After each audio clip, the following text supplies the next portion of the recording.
நாள் கடந்தும் பிள்ளையுடன் பேசும் பேசும், அது நாள் கடந்தும் பிள்ளையுடன் பேசும் பேசும்.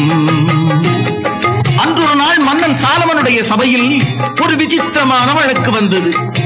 ஒரு பிள்ளை, 2 தாய்மார்கள், 2 பேரும் அது தன்னுடைய பிள்ளை என்கிறார்கள். பிள்ளைக்கோ தன் தாய் யார் என்று சொல்ல தெரியவில்லை. மன்னன் சாலமன் யோசித்தான்.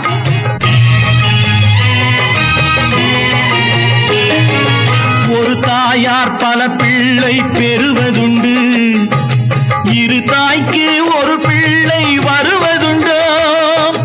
அசல் யாரோ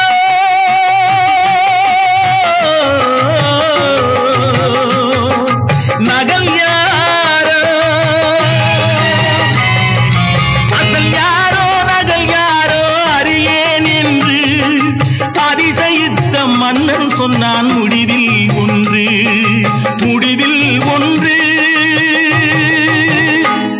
2 பேருமே இது தன் பிள்ளை என்பதால் யாரிடம் ஒப்படைப்பதென்று தெரியவில்லை. ஆகவே காவலாம், இந்த பிள்ளையை ஆளுக்கு பாதியாக கொடு என்றார். காவலன் சென்றான், இடைவாளை எடுத்தான், அந்த மகனை இழுத்தான், வாளை ஓங்கினான், வாளை ஓங்கினான். மன்னா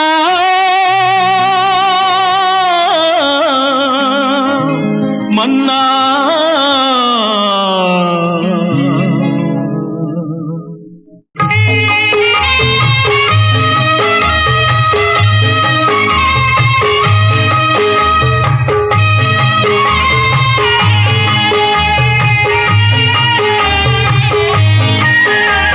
அம்மா என்றொரு குரலில் ஒரு பெண் கண்ணீர் வடிக்கின்றாள்.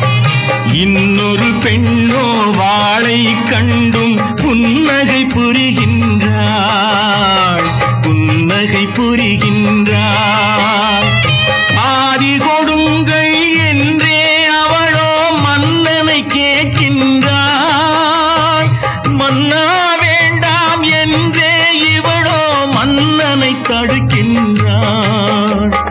இந்தா என்றவள் அந்த பெண்ணிடம் மகனை தருகின்றாள். இவள்தான் உண்மை தாயென மன்னன் சாலமன் முடிக்கின்றான். சக்தி வடிவானவளே அன்னை அன்னை,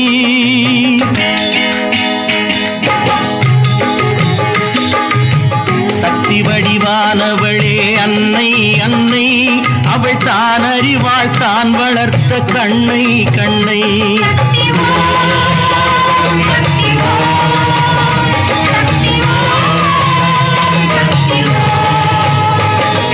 பக்தியிலும் அன்னை தான் முதலில் தெய்வம், இந்த பார்முழுதும் அவள் வளர்த்த செல்வம் செல்வம்.